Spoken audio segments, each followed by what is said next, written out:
Video 26, Convection, the example of Abiol. Most of this series has been based on facts, stuff the academic community either believes it knows or stuff that at least some among them with some sort of probability believe they know.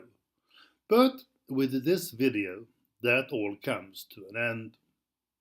Even though I have sneaked in a few thoughts of my own, like the sneaking economic reason and the theory that drugs and real estate lords have to be in cahoots, I have kept rather close to what the scientific community thinks of as facts or at least interesting theories.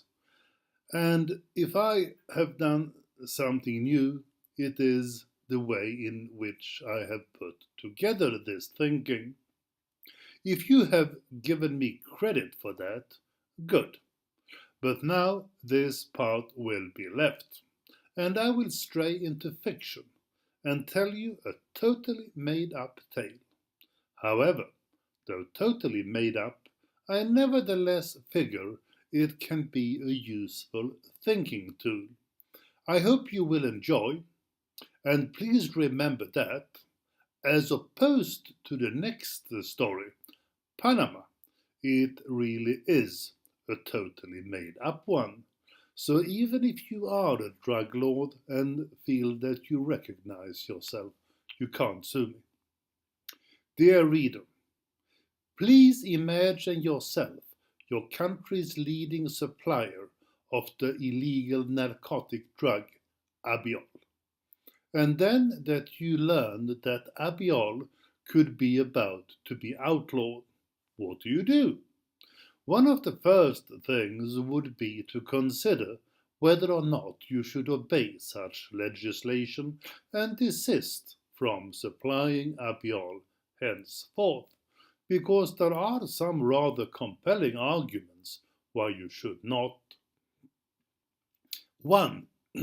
The outlawing of Abiol is, in your opinion, a stupid and immoral outlawing, so though there would be a legal reason for you to desist from supplying it, you would become a criminal in the eyes of the law if you didn't. There would be no moral. 2. As the outlawing is stupid, there is a good chance that the people will understand this and that public opinion will get such that legislation never gets ratified, or at least not enforced. 3. If you stopped providing Abiol, then somebody else would take over the position as a leading supplier, and you know exactly whom. An unscrupulous bastard. Because people will get what they want as long as they want it badly enough. This is how supply and demand, or the market forces, works, something that Milian, your eccentric, genius, Abiol-abusing economics professor friend, has explained to you on numerous occasions. 4. You have become pretty good at supplying Abiol, and doing what one is good at is nice. It would take you a lot of time and effort to get equally good at something else, if at all you succeeded. 5. Your Abiol expertise, your vast experience, your knowledge and your contacts among suppliers and customers provides you not only with a competitive edge, social standing, pleasure, and the respect of others, but also with a good income and a lifestyle that you would rather not lose. 6. Your customers, some of whom are also your friends, as the professor, would be very unhappy about losing the advantages that comes from the use of Abiol, and they would, quite correctly, hold you at least in part responsible for its reduced availability and for the trouble they would have to go through in order to procure it. if you were no longer there for them. You would hate to lose their patronage, and even more to lose their friendships. 7. Milian, your academic friend, has told you that prices would go up the day Abiol got outlawed, i.e., that your profits would increase if you continued to supply it. Even though you figure this sounds weird, why would people pay more for something because it becomes illegal? He has always been right in the past, and higher prices could, in a way, compensate you for potential harassment by the law, etc. As the criminalization of Abiol was first suggested, after considering the arguments above, you took certain countermeasures. You built up a considerable stock, you gathered all sorts of information, you developed contacts among the providers of raw material, you contacted the loophole lawyers, as you think of them, you made some friends inside the criminal justice system, including law enforcement, and you befriended some politicians, all while trying to find out as much as possible about your new friends. You even acquainted yourself with some providers of protection. Taking all these measures, considering that the worst, legally speaking, you had ever gotten up to until then had been a bit of creative bookkeeping and some insider dealing, made you feel uncomfortable. You did not really like some of the people that you would have to let into your life if you chose to go down the path of selling Abiol illegally. You did not like the possibility of incarceration and of the media scrutinizing you and meddling in your affairs. And you definitely did not like the possibility that your children could be told that their father could be anything but a paradigm of virtue. It was complicated, and you decided to play the waiting game, to sell what stock you had procured, the law allowed you to do that, and to see what happened. And, to be totally honest, you thought this will soon blow over. It didn't. And instead, what more or less has to happen when illegalization is applied to a commodity that is in high demand happened. Dear listener, the rest of this tale will be about how illegalization sets off a series of more or less mandatory events. Mandatory event number 1: public opinion. The first thing that happened was that the government really did succeed in turning public opinion against Abiol. You were dumbfounded. Why is the media going along with this idiocy? Why do the other political parties not take the opposite view?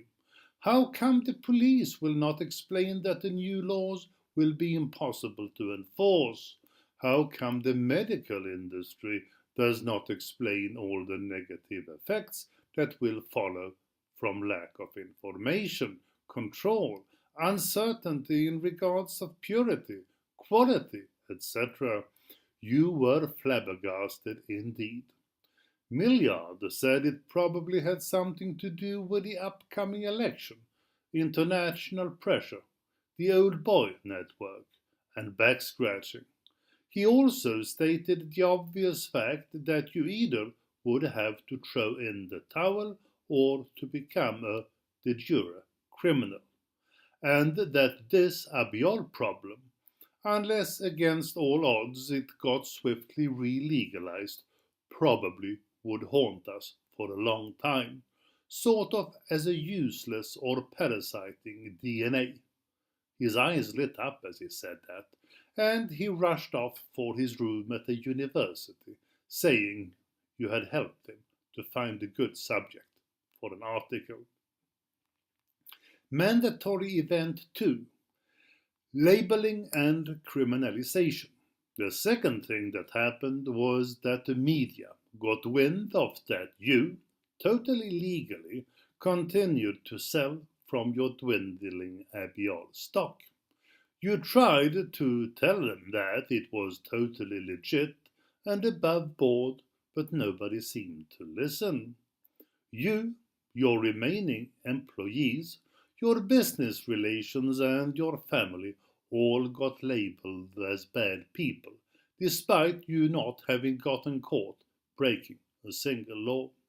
Some reporters even went as far as to refer to you and those around you as criminals. Your son lost many of his friends, and eventually he had to change school. Your wife lost her chair at the Be Nice to the Beggars organization, and your 5-year-old daughter one afternoon asked you, Daddy, are you really a bad person? This, that society had made your own flesh and blood doubt your qualities as a human being, especially as you had done nothing wrong, you would never forgive it. Soon your social relations started to split in two. One part was distancing itself from you, the other one was getting closer. Though you somehow felt that it was the proper people who were distancing themselves, yet you had to admit that those that remained did not only tend to share your opinion in regards to a lot of issues, especially in regards to Abiol, but also that these had all sorts of useful experiences and contacts. These people, as well as their contacts, were interesting people. People capable of providing all sorts of services that you until then had only read about. Yet most of them seemed to have a criminal, or at least somewhat unsavory, background. And you never felt quite safe turning your back to any of them, or joke with them. You got yourself a gun and you learned how to use it. Mandatory event 3. Higher, monopolistic like prices. The next thing that happened was that you started to run out of stock.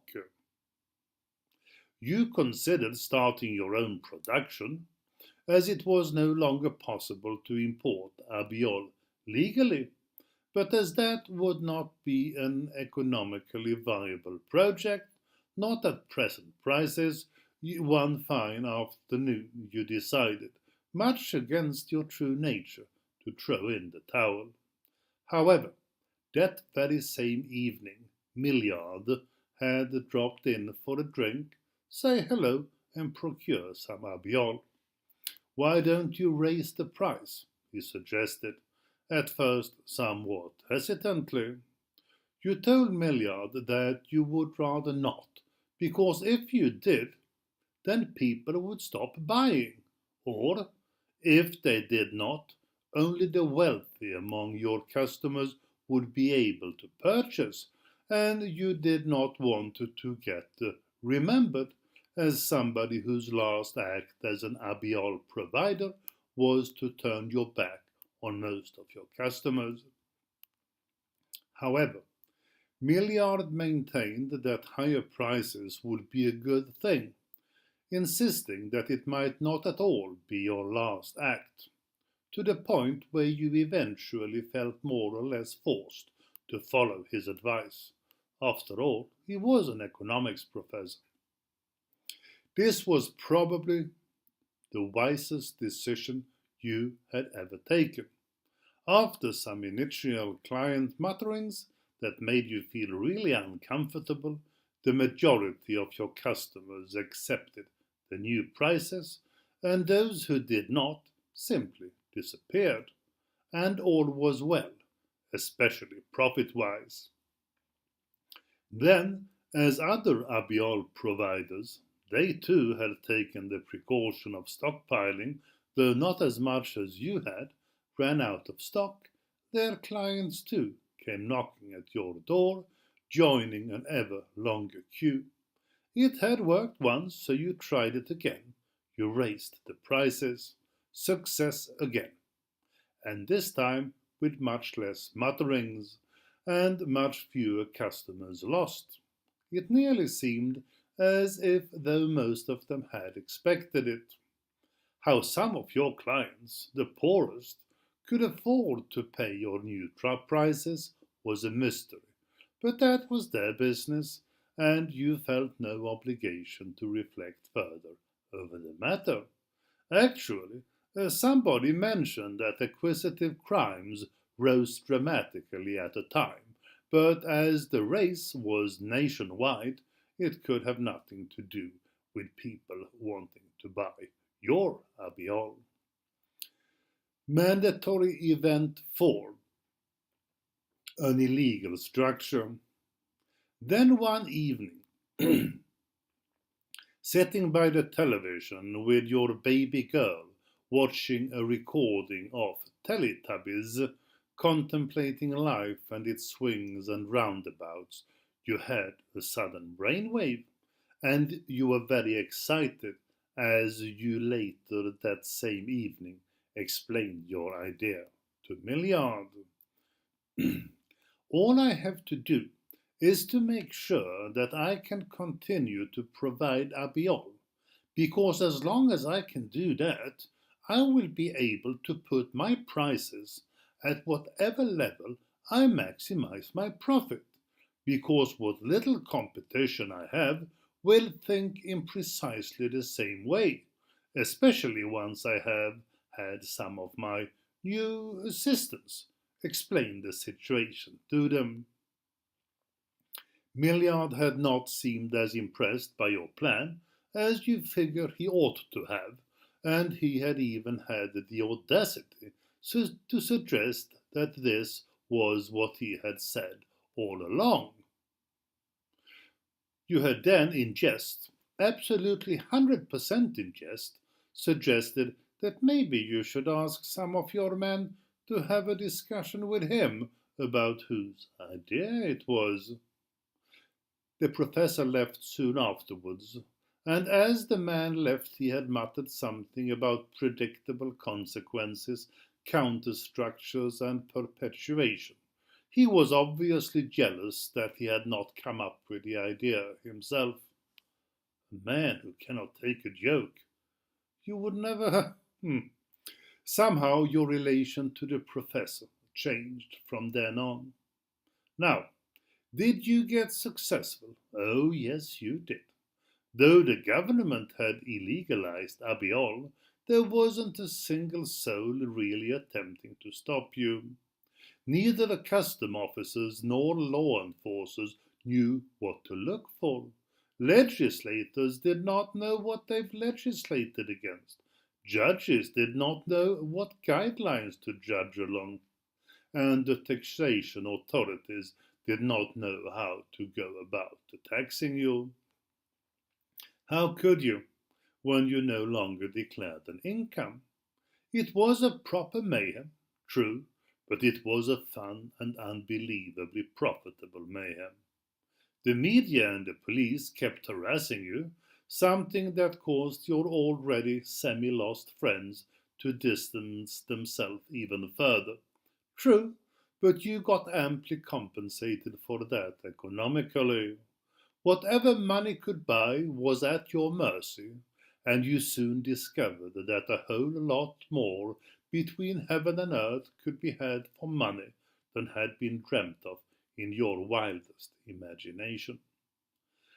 The time that followed was what you in your grey hairs would think back on as the heydays of your life as an illegal Abiol pusher.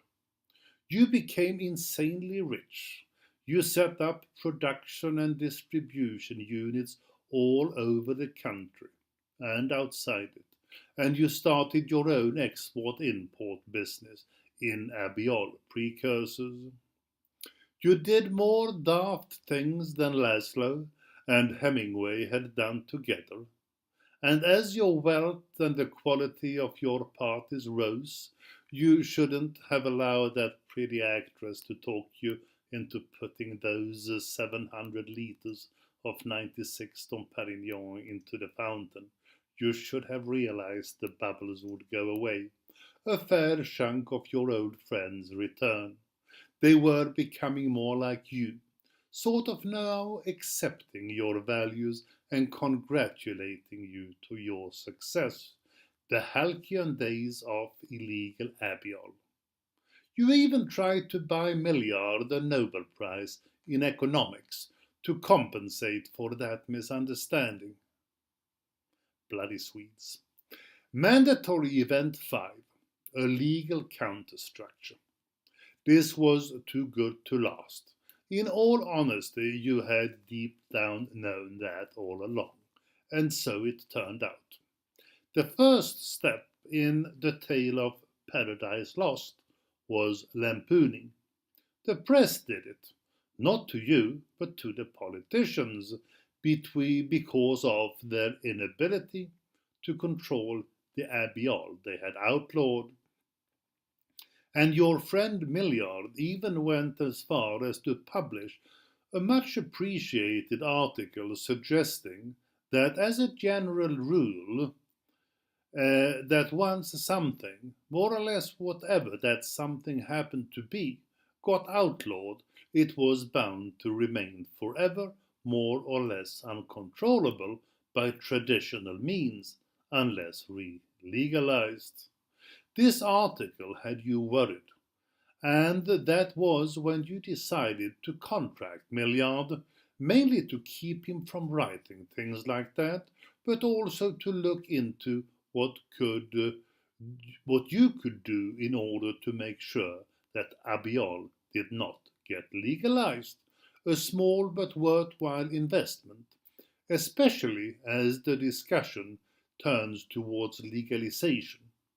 Much thanks to Milian, whenever legalization was being discussed, it was about legalization of use, and much thanks to Milian's work, nobody seemed ever to consider the possibility of legalizing this supply. This work, to manipulate the media whenever discussing legalization, only to discuss legalization of demand, turned out very remunerating for Milian, who soon got rich from getting similar jobs from all sorts of other suppliers of illegal drugs. The second step was political promises. As a new election approached, the left, or maybe it was the right, decided to focus on the Abiol issue in their election campaign and promised stricter enforcement of the law. The press seconded this, something that soon got reflected in the polls, and consequently the other side joined the auction, attempting to outpromise their opponents. You felt a bit uncomfortable with this, especially as the ruling party, that now was catching up in the polls, managed to rush through a first reading of new Abiol legislation through Parliament before the election. Yet, or at least so you figured at the time, this was little more than election bravado. The third stage was education.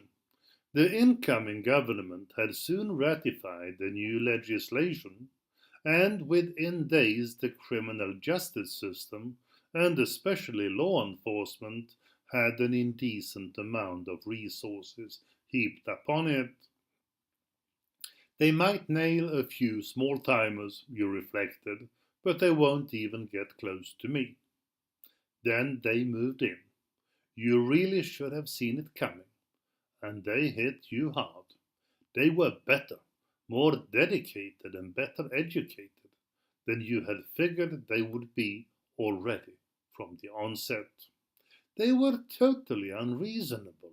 They didn't seem to know what a bribe was, and as if that was not enough, they improved much faster than you had ever expected them to.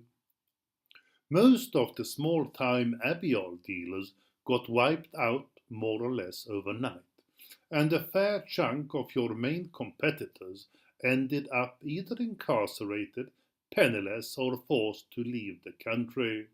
You were nearly brought to justice yourself. However, while all this happened, there was a silver lining, because the more the law interfered, the more harassment there was, the less Abiol reached the market, and the more you could charge, and the greater your marginal and profit became. And with fewer providers around, marketing soon became a worthwhile pursuit. Mandatory event 6. An illegal counterstructure. You nearly had to give up. You seriously considered it, and you most certainly could afford it, but you had enjoyed this first stint as illegal Abiol provider too much to throw in the towel voluntarily, and as the intensity and enthusiasm of law enforcement's efforts tapered off, you started to reconstruct your organization in line with what the new situation demanded. You created an organization designed to deal with the new threats. More people had to be paid off. More information about influential people must be gathered. People without secrets had to be actively pushed down the social ladder. But as your profit had shot up once you had survived the initial onslaught, all that was sort of okay. Custom officers now knew what Abiol looked like and where to look for it. True, but such officers could sometimes be convinced not to look. Police would come around for surprise raids. Again true, but it seemed there was always someone, at least most of the times, finding it to his or her advantage to announce their arrival beforehand, or to lead the raid themselves and then not look where he or she oughtn't look. Judges and jurors would occasionally find your employees guilty, unavoidably true, but such officials could with increasing frequency and ease be convinced to show leniency, especially as one judge who had started a war against your organization had committed suicide, and another had been revealed to be a closet queen. Had the boys in blue clamped down on you with all their weaponry day one, you might well have had some serious trouble. They might even have managed to lock you up for good, but they had not. You had come true, you had adjusted to the new ball game, you had survived the bubble, you had accepted the raised blinds and antes, and you were once more the ship leader. And now there was no way they would get to you. You were sort of leaving the crook stage behind you, instead becoming the manager of a major corporation.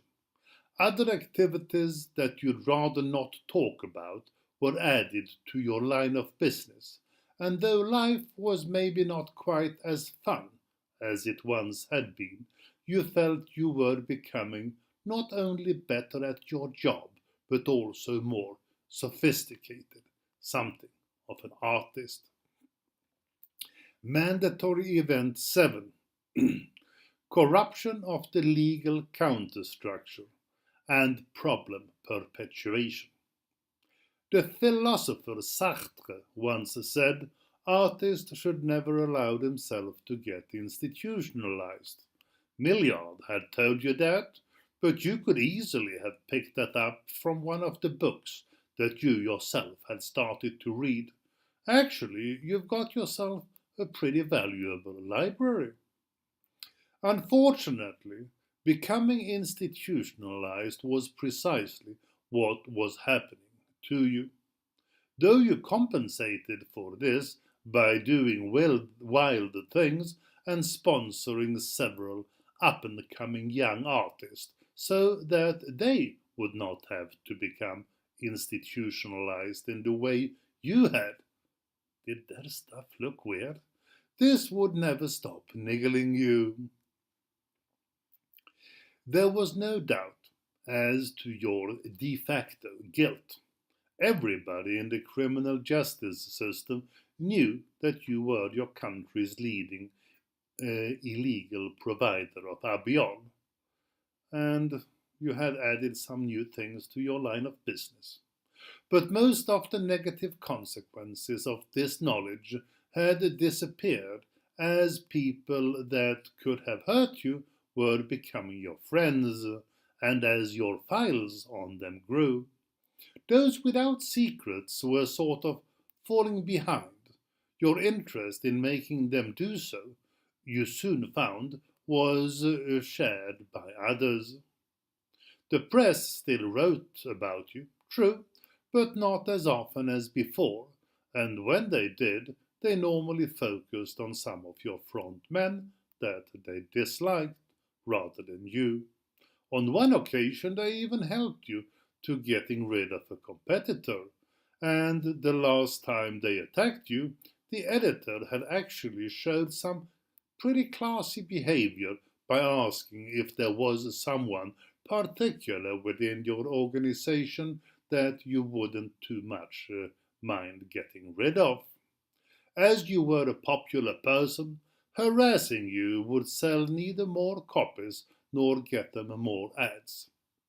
The politicians still occasionally pointed a finger at you, true, but as you helped finance the campaigns of both the left and the right, criticizing you was not really seen as the done thing, and it thus had become a practice mainly indulged in by political freshmen and upstart minor political parties.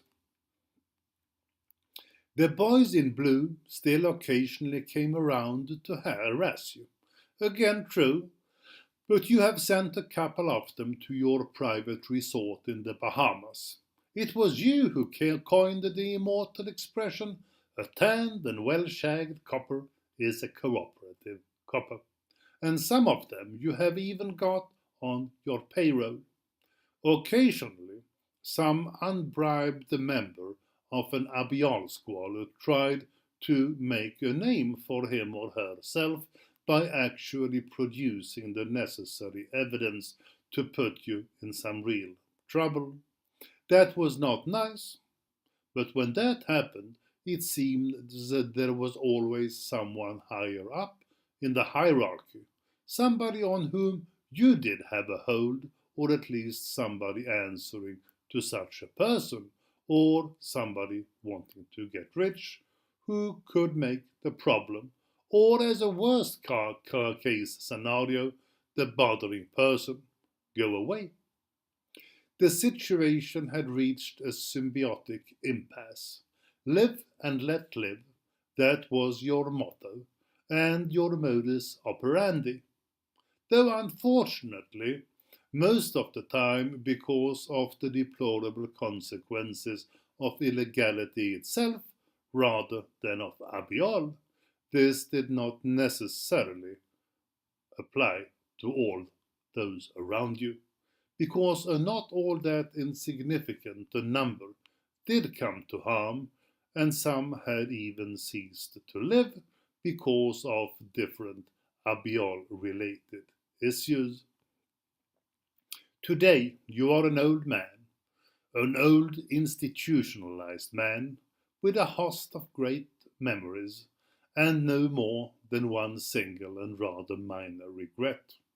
Milliard, though not a Nobel Prize, got himself some fancy prize for his economics writing all by himself, and with all the clients you had sent his way, he could afford all the abiol he craved without ever arguing over the price. And although your relation never got back to what it used to be before that night you had discussed whose idea something was, He continued to be your most esteemed friend until his demise that was never officially linked to his abuse of Abiol. And you had, of course, never again suggested that your men should have a talk to him. Your wife got her be nice to the beggar's chair back soon after the divorce, but she probably would have gotten that back anyhow. Your son, who was driving around on the French Riviera in a Ferrari the last time you heard from him, squandering an incredible amount of your money, but occasionally managing to get photographed with a princess or even a Formula One driver. Your baby daughter has recently returned from Switzerland with a business PhD. Actually, it was only a master's, but as you decided to endorse the school, it became a PhD. It's amazing all the wonderful things that can be had for money.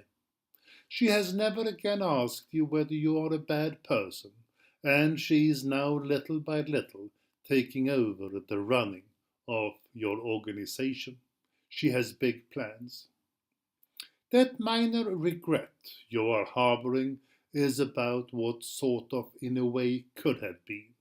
About that you vaguely can see how things could have been different. You can see that if they had not outlawed Abiol, a lot of bad things might not have happened. And some people, those your money corrupted, and those whom these in turn corrupted, and those whom these, might today have been a little better people, and more alive people. But then you would have had much less fun.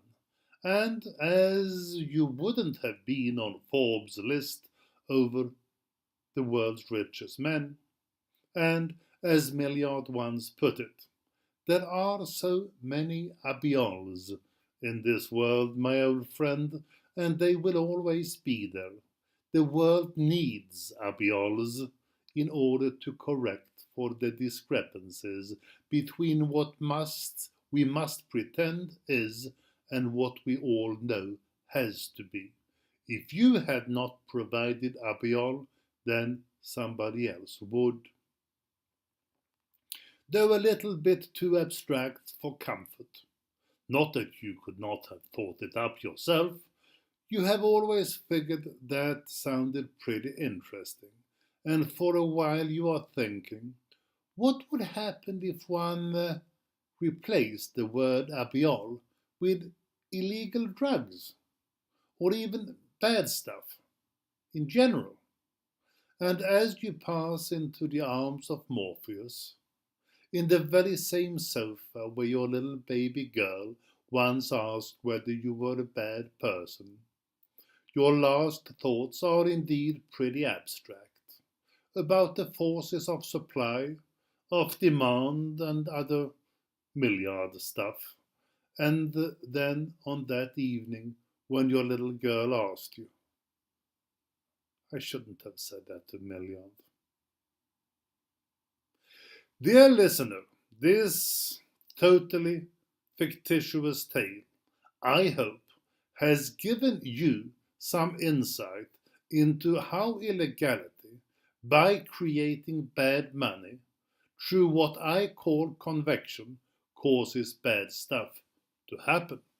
However, if you happen to be a hydrogen or helium nuclei inside a star, or a bad guy, convection is not the only way to get around inside a star or to communicate your bad values here on Earth. So, let us take a look at the other way, conduction.